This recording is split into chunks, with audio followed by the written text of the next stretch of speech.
आइए बच्चों, देखते हैं चैप्टर 6 की एक्सरसाइज। उसका पहला क्वेश्चन 6.1।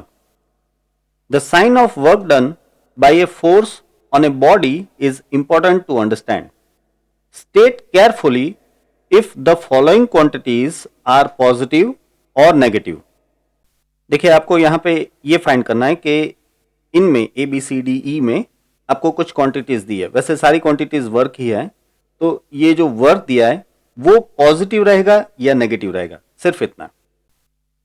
अब देखिए, इसके लिए ऑब्वियस ही बात है कि हमें वर्क का इक्वेशन लेना पड़ेगा।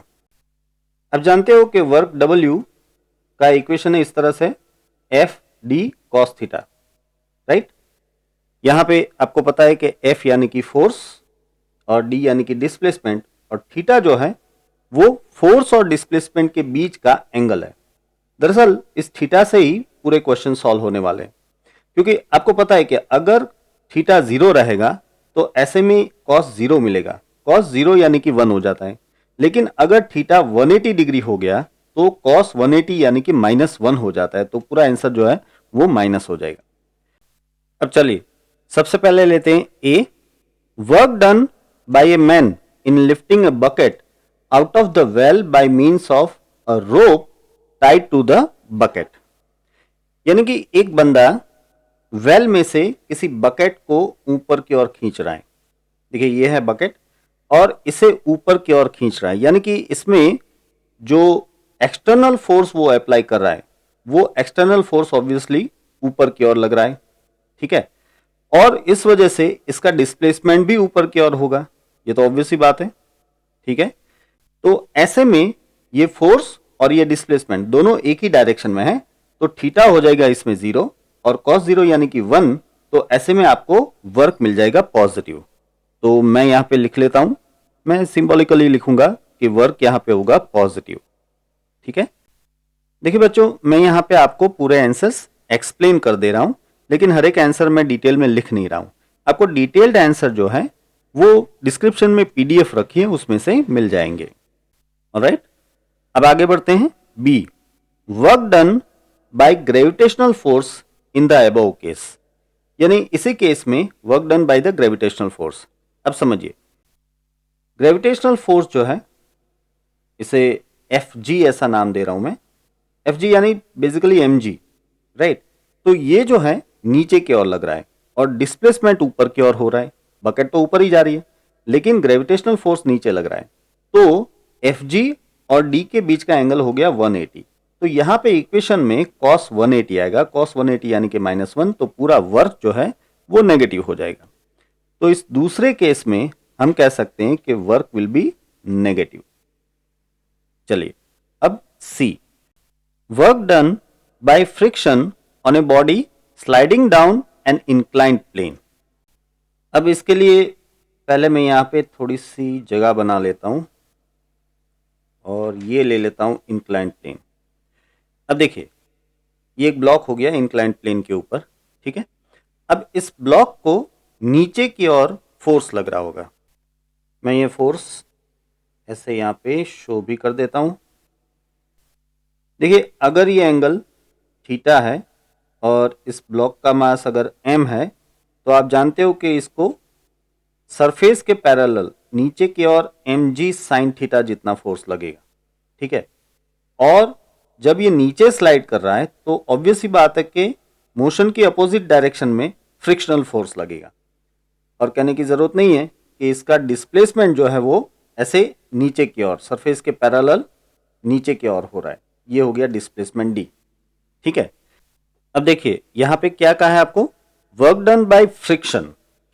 अब फ्रिक्शन ऊपर की ओर लग रहा है और डिस्प्लेसमेंट नीचे की ओर है, तो दोनों के बीच में एंगल हो गया कितना, 180 डिग्री। तो cos 180 यानी कि -1, तो वर्क आ जाएगा नेगेटिव। तो इस केस में आपको जो वर्क मिलेगा वो है नेगेटिव। मैं यहां पे लिख देता हूं, दैट विल बी नेगेटिव। इसे जरा मैं साइड में हटा लेता हूं। चलिए आगे बढ़ते हैं। अब देखते हैं D, work done by applied force on the body moving on A rough horizontal surface with uniform velocity. अब ये तो बहुत सीधा है भाई। आपको कहा है कि अप्लाइड फोर्स से जो वर्क हो रहा है। आप किसी ब्लॉक को हॉरिजॉन्टल सरफेस पे फोर्स अप्लाई कर रहे हो और वो फोर्स की डायरेक्शन में डिस्प्लेस हो रहा है, राइट। चाहे वो कांस्टेंट वेलोसिटी से मूव हो रहा है या सरफेस रफ है या प्लेन है, जो भी है, लेकिन वो दरअसल अप्लाइड फोर्स की डायरेक्शन में मूव हो रहा है। आपको बताया कि यहाँ पे बॉडी मूविंग है, राइट। तो ऐसे में वर्क हो जाएगा पॉजिटिव, क्योंकि फोर्स और डिस्प्लेसमेंट दोनों ही एक डायरेक्शन में है, तो ये हो जाता है पॉजिटिव। अब देखते हैं E, work done by the resistive force of air on a vibrating pendulum in bringing it to rest. यानी कि कोई एक पेंडुलम है जो कि ऐसे वाइब्रेट हो रहा है, ऑसिलेट हो रहा है इन शॉर्ट। तो ऐसे में जो एयर रेजिस्टेंस है जो कि उसे रेस्ट पे ला देगा, ऑब्वियसली बात है कि अगर एयर रेजिस्टेंस लग रहा है तो धीरे धीरे ये रेस्ट पे आ जाएगा। तो उस एयर रेजिस्टेंस से वर्क पॉजिटिव होगा या नेगेटिव? अब समझिए, ये जो रेजिस्टिव फोर्स है, एयर रेजिस्टेंस जो भी लगता है, वो हमेशा मोशन की अपोजिट डायरेक्शन में लगता है ना। तो डिस्प्लेसमेंट आगे की ओर हो रहा होगा, तब एयर रेजिस्टेंस जो है वो पीछे की ओर लग रहा होगा, या फिर कहूं कि ये रेजिस्टिव फोर्स जो है वो पीछे की ओर लग रहा होगा, राइट। तो ऐसे में वर्क नेगेटिव होगा क्योंकि फोर्स और डिस्प्लेसमेंट दोनों अपोजिट हो गए। तो मैं यहां पे लिख देता हूं, ये हो जाएगा नेगेटिव। तो इस तरह से ये है आपके आंसर्स, पहले में पॉजिटिव, दूसरे में नेगेटिव, तीसरे में नेगेटिव, चौथे में भी नेगेटिव और पांचवें में भी नेगेटिव। अब देखते हैं 6.2। A body of mass 2 kg initially at rest moves under the action of an applied horizontal force of 7 Newton on a table with coefficient of kinetic friction to be 0.1. Compute the A. Work done by the applied force in 10 seconds. B. Work done by friction in 10 seconds. C. Work done by the net force on the body in 10 seconds. And D. Change in kinetic energy of the body in 10 seconds and interpret your results. देखिए यहां पे आपको एक 2 kg का मास दिया है, initially rest पे है, और इसके ऊपर आप एक फोर्स लगाते हो 7 न्यूटन का, जो कि हॉरिजॉन्टल फोर्स है, कोई एंगल वगैरह नहीं है, ठीक है। और काइनेटिक फ्रिक्शन का कोफिशिएंट आपको दे दिया है, यानी कि म्यू आपको दे दिया है 0.1। और आपको सबसे पहले तो 10 सेकंड में अप्लाइड फोर्स से होने वाला वर्क फाइंड करना है, फिर 10 सेकंड में फ्रिक्शन फोर्स से होने वाला वर्क फाइंड करना है, फिर 10 सेकंड में ही नेट फोर्स से होने वाला वर्क फाइंड करना है, और 10 सेकंड में ही काइनेटिक एनर्जी कितनी होगी वो आपको फाइंड करना है, ठीक है। तो पहले तो मैं यहाँ पे वैल्यूज पुटअप कर लेता हूँ सारी। देखिए मास दे दिया है 2 kg और फोर्स जो एक्सटर्नल फोर्स है वो है 7 न्यूटन, राइट। और म्यू आपको दिया है 0.1 और जो टाइम आपको लेना है सभी में वो है 10 सेकंड का टाइम।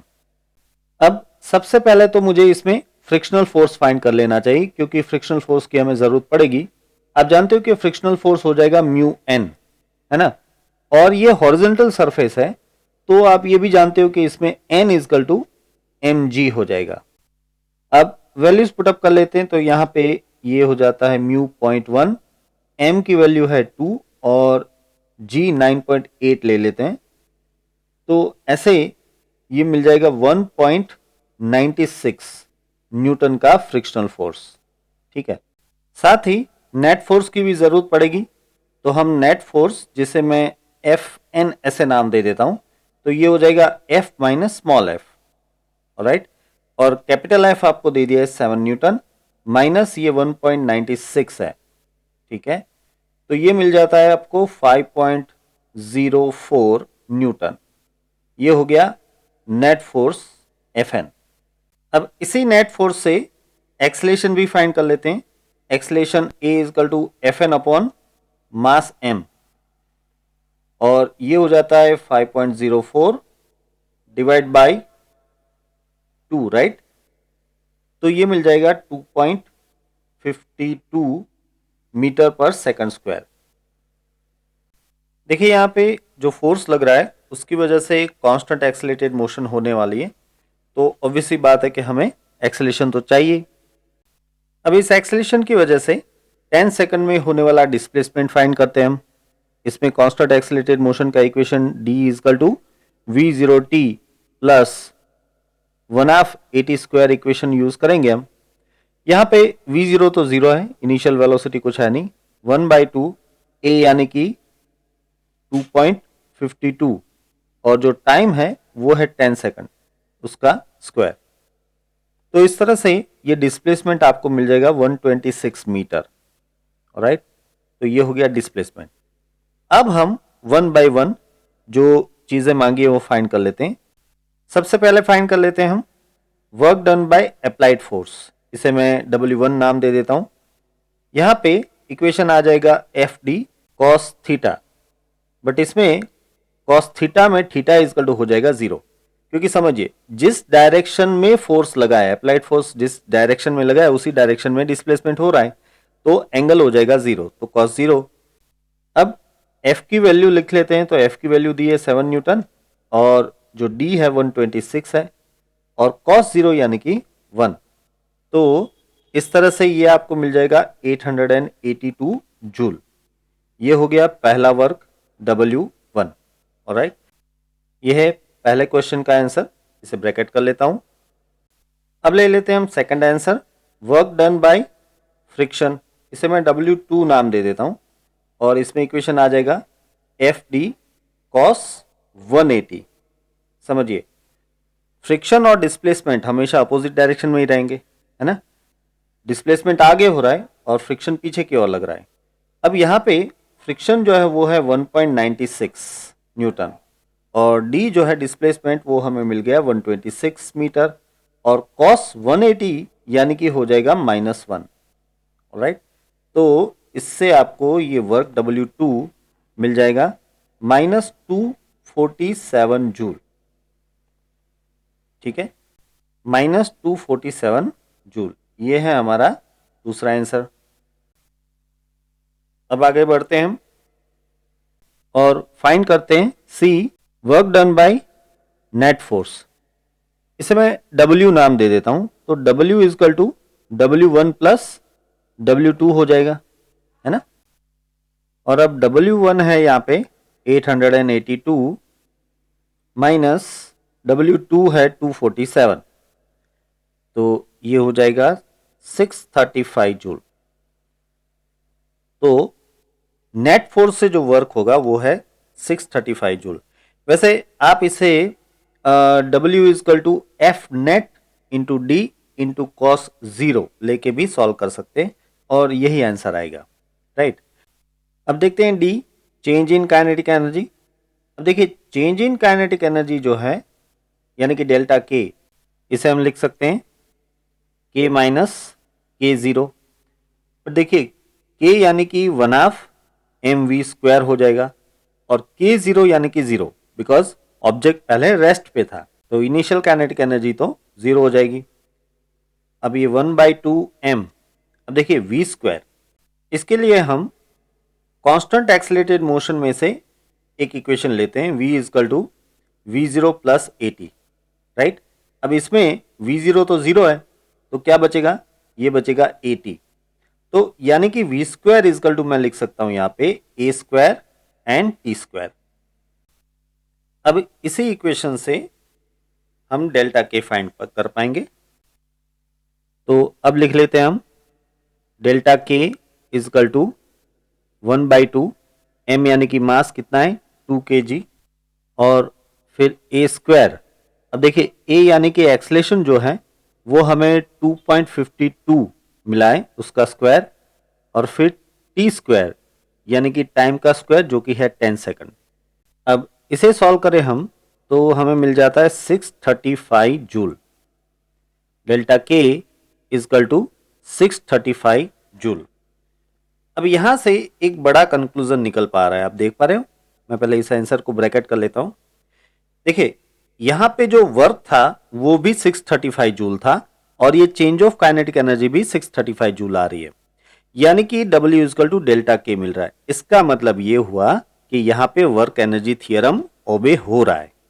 तो अब हम कंक्लूजन लिख सकते हैं यहां पे, thus the work done by net force is equal to the change in kinetic energy, W is equal to delta K। मैं यहां पे लिख देता हूं, work done by net force is equal to change in kinetic energy, W is equal to delta K।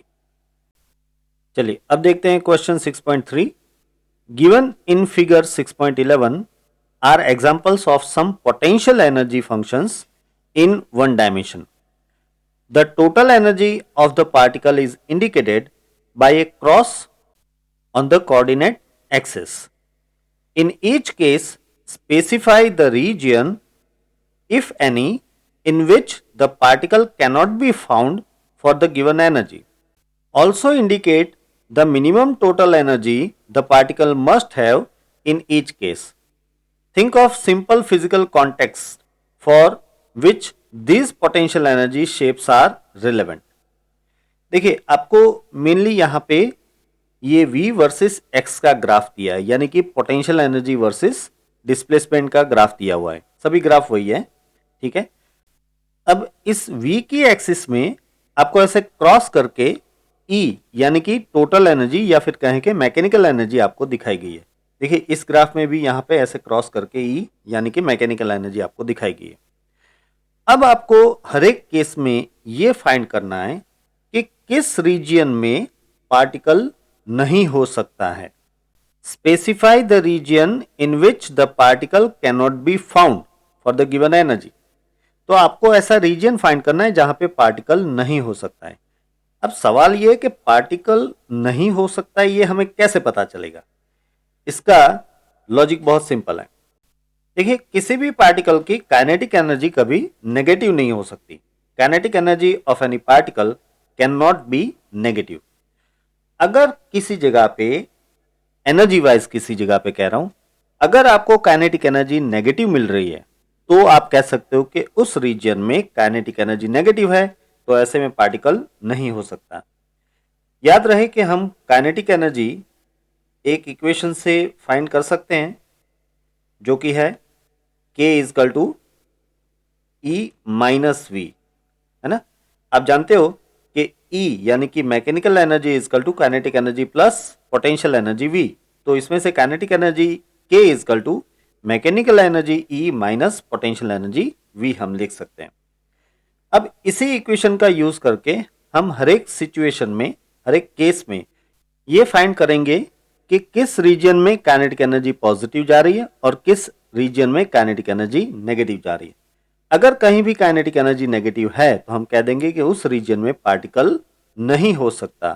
Particle can not be found for the given energy in that particular region. ठीक है, चलिए अब सबसे पहले हम इस figure के बारे में बात करते हैं। मैं यहाँ पे सबसे पहले ये जो E यानी कि जो मैकेनिकल एनर्जी दी है उसके लिए एक लाइन ड्रॉ कर लेता हूं इस तरह से, ताकि हमें पता चले कि मैकेनिकल एनर्जी कितनी है। ठीक है, अब मैं यहाँ पे लेट अस से कि x1 पोजीशन पे एक पॉइंट शो कर रहा हूं और उस पॉइंट से एक परपेंडिकुलर लाइन ऐसे ऊपर की ओर ड्रॉ कर रहा हूं। एक्स एक्सिस के परपेंडिकुलर मैंने ड्रॉ किए। इससे हमें क्या मिलेगा? देखिए इससे हमें यहां पे एक कोइंसाइडिंग पॉइंट मिलता है जो कि इस जगह पे मैकेनिकल एनर्जी कितनी है ये दिखा रहा है। ऑब्वियसली बात है कि मैकेनिकल एनर्जी E जितनी है, राइट। यहां पे मैकेनिकल एनर्जी E जितनी है। अब देखिए ये जो ग्राफ है वो पोटेंशियल एनर्जी का ग्राफ है। दरअसल यही पोटेंशियल एनर्जी का ग्राफ है, राइट। तो इसमें ये जो ब्लू लाइन है वो पोटेंशियल एनर्जी है। यहां पे शो नहीं किया है, लेकिन आप समझिए कि यहां पे पोटेंशियल एनर्जी दरअसल 0 है। मैं जरा इसे शो कर देता हूं ताकि कंफ्यूजन ना रहे। अब ठीक है, तो यहां पे पोटेंशियल एनर्जी 0 है और ये कोइंसाइडिंग पॉइंट मिल रहा है। ठीक है, इसे मैं रेड कलर से ऐसे दिखा देता हूं। ये कोइंसाइडिंग पॉइंट मिल रहा है, तो ये आप देख पा रहे हो कि पोटेंशियल एनर्जी यहां पे 0 है। मैं लिख देता हूं कि potential energy V is equal to 0। ठीक है, तो अब आप समझिए यहां पे काइनेटिक एनर्जी कितनी हो जाएगी। देखिए काइनेटिक एनर्जी यानी कि E माइनस V, तो ये E माइनस 0 हो जाएगी, यानी कि काइनेटिक एनर्जी पॉजिटिव है। ठीक है, मैं यहां पे लिख देता हूं कि काइनेटिक एनर्जी, इसे K1 कह देते हैं, K1 इज पॉजिटिव। ऑलराइट, अब एक दूसरा पॉइंट चूज करते हैं, जैसे कि मैं यहाँ पे एक पॉइंट चूज कर रहा हूँ, किसी x2 पोजीशन के लिए पॉइंट चूज किया है। फिर से वही बात, यहाँ से मुझे एक परपेंडिकुलर लाइन ड्रॉ करनी है, तो मुझे दो कोइंसाइडिंग पॉइंट मिल रहे, एक ई की लाइन पे और एक वी की लाइन पे।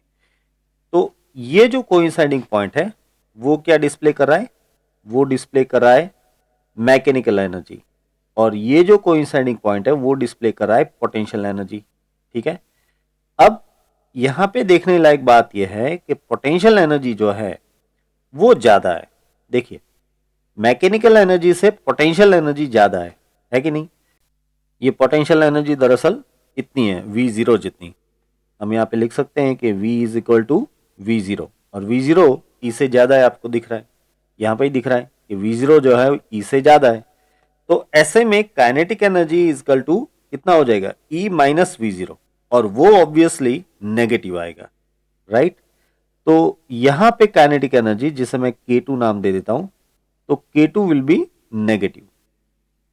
ठीक है, इनफैक्ट अब आप सोचिए, यहां से लेके यहां तक कहीं भी आपको काइनेटिक एनर्जी इसी तरह से नेगेटिव ही मिलेगी। तो मैं यहां पे ऐसे लाइंस ड्रॉ कर देता हूं, यानी कि पूरा ये शेडेड पोर्शन बता देता हूं। इस पूरे शेडेड पोर्शन में काइनेटिक एनर्जी आपको नेगेटिव मिलेगी। तो अब इसके बारे में हम ऐसे लिखेंगे, देखिए, kinetic energy is negative for x greater than a। समझिए, ये जो पॉइंट है यहां पे फिगर में देखिए, ये पॉइंट है x इजकल टू a, और इससे राइट साइड में अगर आप जाओ तो ये सारा portion x greater than a हो जाता है। So kinetic energy is negative for x greater than a, so particle can not be found at x greater than a। यानी कि यहां से लेके यहां तक कहीं भी आपको पार्टिकल नहीं मिल सकता, क्योंकि वहां पे काइनेटिक एनर्जी नेगेटिव आ रही है। चलिए, अब इसी तरह से ये दूसरी फिगर को भी सॉल्व करते हैं। सबसे पहले मैं यहाँ पे मैकेनिकल एनर्जी E के लिए एक लाइन ड्रॉ कर लेता हूं इस तरह से, और अब रैंडमली पॉइंट्स चूज करता हूं, जैसे कि ये एक पॉइंट चूज कर रहा हूं x1 पोजीशन के लिए, एक पॉइंट मैं यहाँ पे चूज कर रहा हूं लेट अस से x2 पोजीशन के लिए, एक पॉइंट मैं यहाँ पे चूज कर लेता हूँ x3 पोजीशन के लिए, एक आध पॉइंट यहाँ भी ले लेते हैं x4 पोजीशन के लिए। ऑलराइट, अब इन सभी पॉइंट्स के लिए मुझे एक परपेंडिकुलर लाइन शो करनी है इस तरह से, ये हो गई परपेंडिकुलर लाइंस। और अब जो कोइंसाइडिंग पॉइंट्स हैं वो मैं शो कर देता हूं ऐसे। देखिए, x1 पोजीशन के लिए आपको ये मिल रहा है मैकेनिकल एनर्जी E का पॉइंट, ठीक है, और ये मिल रहा है पोटेंशियल एनर्जी V का पॉइंट इस तरह से। फिर x2 पोजीशन के लिए ये आपको मिल रहा है मैकेनिकल एनर्जी E का पॉइंट, और ये मिल रहा है आपको पोटेंशियल एनर्जी V का पॉइंट। यहाँ पे आप देख पा रहे हो कि V is equal to V0 है ना। अब x3 के लिए भी इस तरह से ये आपको मिल रहा है मैकेनिकल एनर्जी E का पॉइंट यहाँ पे, और पोटेंशियल एनर्जी के लिए यहाँ पे पॉइंट मिल रहा है ये V, ठीक है। और लास्ट में x4 पोजीशन के लिए ये मिल रहा है आपको मैकेनिकल एनर्जी E का पॉइंट, और ये मिल रहा है आपको पोटेंशियल एनर्जी V का पॉइंट इस तरह से। अब आप देखिए, यहाँ पे अगर x1 की बात करें, हम x1 पोजीशन की बात करें, तो यहाँ पे मैकेनिकल एनर्जी से पोटेंशियल एनर्जी ज्यादा है, तो ऑब्वियस सी बात है कि काइनेटिक एनर्जी नेगेटिव होगी।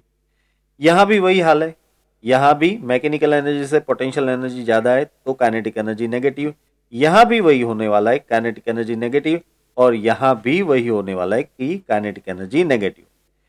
यानी कि ये पूरा का पूरा पोर्शन जो अब मैं शो करने वाला हूं इस तरह से प्रोजेक्शन से, ये पूरा का पूरा पोर्शन जो है वो नेगेटिव काइनेटिक एनर्जी दिखा रहा है। अब अगर नेगेटिव काइनेटिक एनर्जी दिखा रहा है तो आप जानते हो कि यहाँ पे पार्टिकल एग्जिस्ट नहीं कर सकता। इस तरह से मैं यहाँ पे लिख देता हूँ कि इस पूरे पोर्शन में काइनेटिक एनर्जी जो है वो नेगेटिव है, के इज नेगेटिव। ठीक है, तो इसका मतलब हम लिख सकते हैं कि kinetic energy is negative for any value of x, so particle can not be found in entire reason, यानी कि पूरे रीजन में कहीं भी पार्टिकल आपको नहीं मिलेगा। चलिए अब ये तीसरी फिगर देखते हैं। यहां भी सबसे पहले मैं ई के लिए एक लाइन शो कर देता हूं। मैकेनिकल एनर्जी ई की लाइन हो गई। अब मैं 3 पॉइंट्स चूज करता हूं, जैसे कि एक पॉइंट में यहां पे ले लेता हूं, ये हो गया x1 पोजीशन के लिए पॉइंट। एक चूज कर लेता हूं यहां पे जो कि है x2 पोजीशन के लिए, और एक पॉइंट में यहां पे ले लेता हूं जो कि है x3 पोजीशन के लिए पॉइंट। अब इन सभी पोजीशन में से जैसे कि आपको पता है मुझे ऐसे वर्टिकल लाइन शो करनी पड़ेगी, तो ये होगी वर्टिकल लाइंस x1 x2 और x3 में से, और इनके जो कोइंसाइडिंग पॉइंट है वो मैं शो कर देता हूं। देखिए ये है मैकेनिकल एनर्जी E x1 के लिए, और ये है पोटेंशियल एनर्जी V जो कि दरअसल V0 जितनी आ रही है x1 के लिए। इसी तरह से x2 के लिए देखिए ये है मैकेनिकल एनर्जी E, जबकि ये है पोटेंशियल एनर्जी V। अब देख पा रहे हो कि V दरअसल -V1 जितना होगा, है ना। ये आप लाइन देखिए, यहाँ से ऐसे एक्सटेंड कीजिए इसे, तो ये -V1 आ रहा है, तो यानी कि पोटेंशियल एनर्जी यहाँ पे कितनी है, -V1 जितनी। आगे बढ़ते हैं, तीसरा पॉइंट। तो तीसरे पॉइंट में ये है मैकेनिकल एनर्जी E और ये है पोटेंशियल एनर्जी V जो कि दरअसल V0 जितना है। ठीक है, तो अब आपको क्लियरली दिख रहा है कि x1 के लिए पोटेंशियल एनर्जी की जो वैल्यू है वो मैकेनिकल एनर्जी की वैल्यू से बड़ी है। इसका मतलब कि यहां पे काइनेटिक एनर्जी नेगेटिव होगी, राइट। मैं लिख लेता हूं यहां पे काइनेटिक एनर्जी जो है वो नेगेटिव है। अब दूसरा पॉइंट यानी कि x2 चूज करते हैं, तो ये है मैकेनिकल एनर्जी और ये है पोटेंशियल एनर्जी जो कि -V1 है। अब काइनेटिक एनर्जी के यानी कि E माइनस वी, बट इसमें V जो है वो -V1 है, तो दरअसल E प्लस V1 आ जाएगा ना। काइनेटिक एनर्जी कितनी आ जाएगी, E प्लस V1, ये माइनस माइनस प्लस हो गया इसलिए प्लस V1। तो इसका मतलब कि काइनेटिक एनर्जी यहाँ पे पॉजिटिव आने वाली। तो मैं लिख लेता हूं यहाँ पे कि भाई काइनेटिक एनर्जी इस जगह पे आपको पॉजिटिव मिलेगी। फिर यहाँ पे आ जाओ x3 के लिए, तो x3 के लिए आप देख पा रहे हो कि पोटेंशियल एनर्जी ज्यादा है और मैकेनिकल एनर्जी कम है, तो ऑब्वियस सी बात है कि यहाँ पे वापस काइनेटिक एनर्जी नेगेटिव मिलेगी। तो यहाँ भी मैं लिख लेता हूँ काइनेटिक एनर्जी नेगेटिव। ठीक है, इससे मैं थोड़ा सा यहाँ पे ले लेता हूँ। चलिए, तो अब मैं इस तरह से प्रोजेक्शन से शो कर देता हूं कि कितने पोर्शन में काइनेटिक एनर्जी नेगेटिव है। ये जहां पे मैंने इस तरह से शेडो किया है वो नेगेटिव है।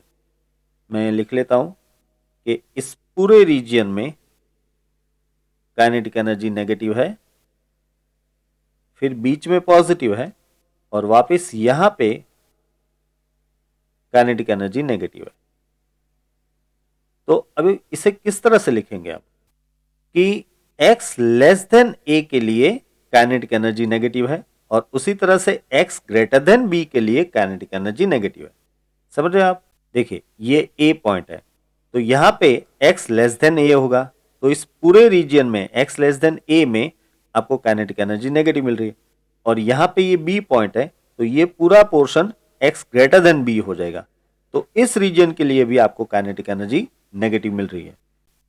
तो इससे हम लिख सकते हैं that for x less then a and x greater than b, यानी कि b less than x less then a kinetic energy is negative, so particle cannot be found in x less than a and x greater than b region, right? चलिए अब देखते हैं ये fourth और last figure, ये बड़ा interesting है। सबसे पहले तो मैं ई के लिए लाइन ड्रॉ कर लेता हूं, वैसे डॉटेड लाइन तो यहाँ पे शो की है। अब मैं कुछ पॉइंट्स चूज कर लेता हूं, जैसे कि एक पॉइंट मैं यहाँ पे चूज करता हूं x1 पोजीशन के लिए, एक पॉइंट मैं यहाँ पे चूज करता हूं जो कि है x2 पोजीशन के लिए, एक पॉइंट मैं यहाँ पे चूज कर लेता हूं जो कि है x3 पोजीशन के लिए, और एक पॉइंट हम यहाँ पे ले लेते हैं जो कि है x4 पोजीशन के लिए, और आखिर में एक पॉइंट यहाँ पे ले लेते हैं x5 पोजीशन के लिए। ठीक है, अब इन सभी में से जैसा कि आप जानते हो एक लाइन में शो करूंगा इस तरह से,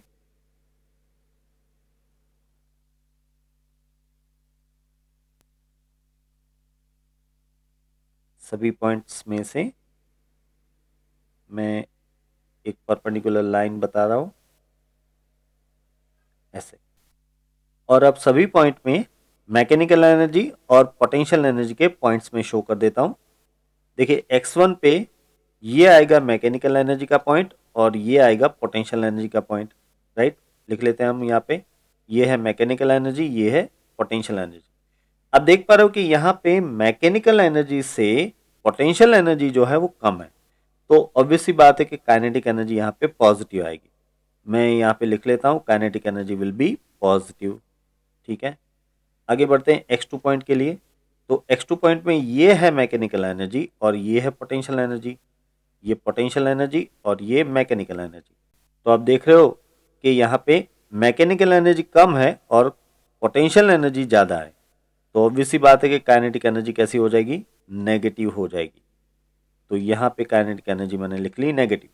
अब x3 पॉइंट के लिए ये है मैकेनिकल एनर्जी का पॉइंट और यहाँ पे नीचे आपको मिल रहा है पोटेंशियल एनर्जी का पॉइंट, पोटेंशियल एनर्जी जो कि -v1 जितनी है। ठीक है, तो यहाँ पे आपको क्लियरली दिख रहा है कि मैकेनिकल एनर्जी से पोटेंशियल एनर्जी कम है। तो जब हम काइनेटिक एनर्जी का इक्वेशन लेंगे k is equal to E minus V, यानी कि दरअसल -v1, तो E माइनस -v1 यानी कि दरअसल E प्लस v1 हो जाएगा। तो इसका मतलब कि यहाँ पे आपको काइनेटिक एनर्जी पॉजिटिव मिलेगी। मैं यहाँ पे लिख लेता हूँ कि इस जगह पे आपको काइनेटिक एनर्जी पॉजिटिव मिल रही है। अब आगे बढ़ते हैं पॉइंट x4 के लिए।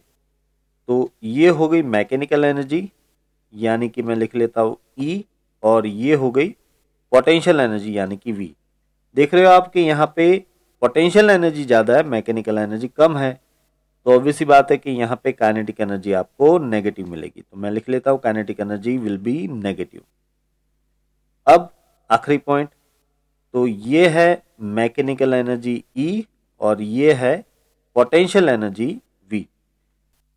यहाँ पे पोटेंशियल एनर्जी मैकेनिकल एनर्जी से कम है, तो ऑब्वियस सी बात है कि काइनेटिक एनर्जी यहाँ पे पॉजिटिव आएगी। तो अब मैं जिस रीजन में काइनेटिक एनर्जी नेगेटिव हो रही है उसको इस तरह से शेडेड बता देता हूं ऐसे, राइट? और यहां भी राइट साइड में भी आपको ऐसा रीजन मिल रहा है जहां पे काइनेटिक एनर्जी नेगेटिव है। तो इन दोनों शेडेड एरिया में आपको काइनेटिक एनर्जी जो है वो नेगेटिव मिलेगी। अब इन दोनों एरियाज को किस तरह से आइडेंटिफाई किया जाए, देखिए यहाँ पे ये जो एक पॉइंट है रेड कलर से दिखा रहा हूं जो कि x इजकल टू -b/2 के लिए है, और एक ये पॉइंट जो कि x इजकल टू -a/2 के लिए है। तो x इजकल टू -b/2 और -a/2 के बीच का ये जो रीजन है वो नेगेटिव काइनेटिक एनर्जी वाला है, जबकि ये रीजन पूरा पॉजिटिव काइनेटिक एनर्जी वाला है और ये रीजन भी पूरा पॉजिटिव काइनेटिक एनर्जी वाला है। अच्छा, यहाँ पे ये रीजन वापस नेगेटिव काइनेटिक एनर्जी वाला है। इस रीजन को कैसे आइडेंटिफाई करेंगे?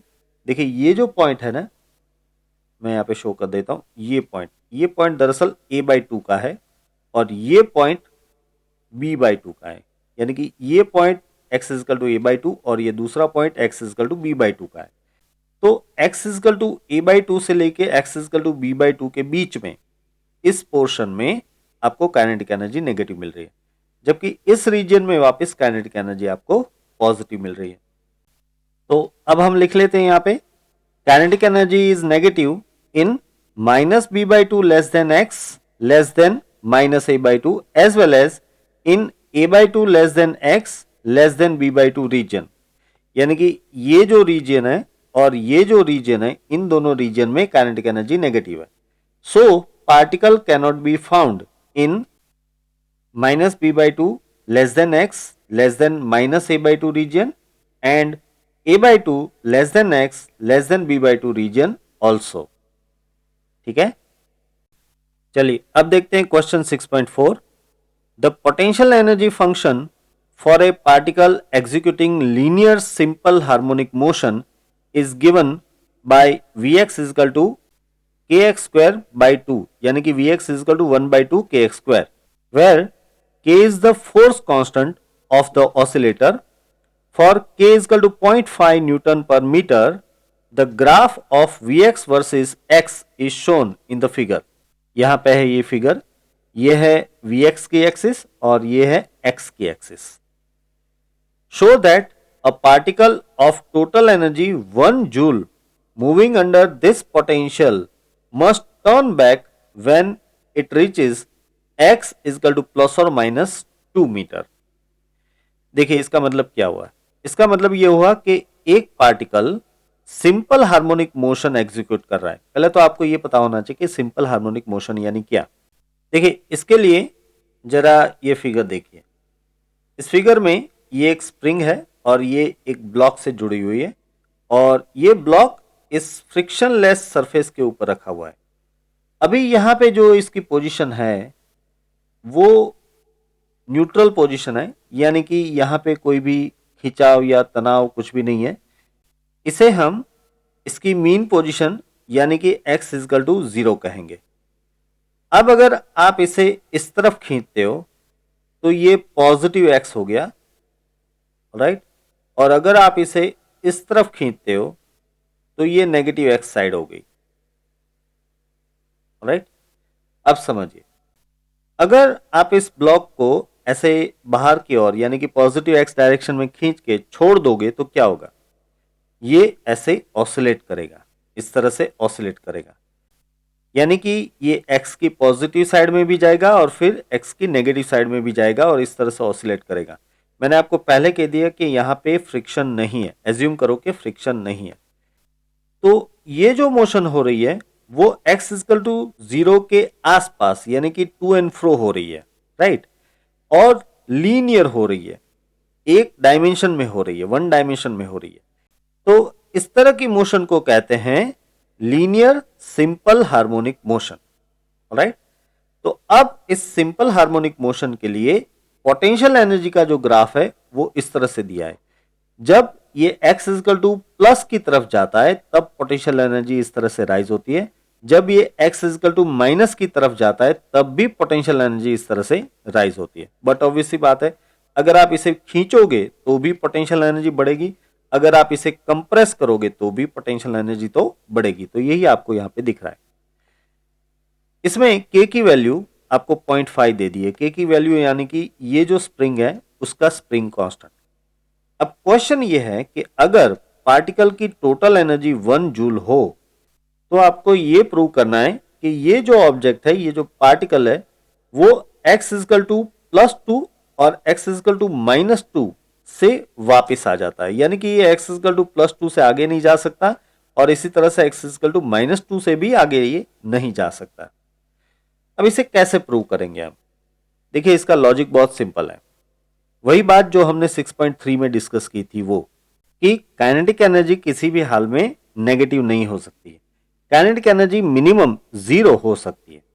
तो उसी बात को लेके हम यहाँ पे लिख सकते हैं कि minimum value of kinetic energy can be 0. Means k is equal to 0. But आप जानते हो कि k यानी कि E माइनस वी होता है, तो E minus V is equal to 0, है ना. Kinetic energy k is equal to E minus V because E mechanical energy is k plus v. So k is equal to E minus v, that is going to be 0. And so now we can also write that E is equal to v. अब देखिए यहां पे v का equation भी आपको दे दिया है, v is equal to 1/2 kx square, right. अब हमारे पास E की वैल्यू तो है, E is equal to 1 और ये 1/2, k की वैल्यू आपके पास है 0.5 और एक्स स्क्वायर. इससे एक्स स्क्वायर मिल जाता है हमें कितना, 4. तो फिर x इजकल टू आपको मिल जाएगा प्लस और माइनस 2 मीटर. देखिए इसे x आपको मिल रहा है प्लस और माइनस 2, और ये एक इंपॉर्टेंट रिजल्ट है. इसका मतलब ये हुआ कि जब x की वैल्यू +2 या -2 मीटर होती है तब काइनेटिक एनर्जी 0 होती है, यानी कि वेलोसिटी 0 होती है. इसका मतलब कि x इजकल टू +2 पे और x इजकल टू -2 मीटर पे ये पार्टिकल रुक जाता है. तो इस पे से अब हम कंक्लूजन लिख सकते हैं, thus particle turn back when it reaches x is equal to plus और माइनस 2 मीटर. ठीक है, तो इसके साथ बच्चों ये लेक्चर मैं यहाँ पे समाप्त करता हूँ, और इन सभी न्यूमेरिकल्स के डिटेल्ड आंसर्स आपको पीडीएफ में मिल जाएगी, जिसकी लिंक मैंने डिस्क्रिप्शन में रख दी है. So here with Anshuman Baldania signing off. Take care.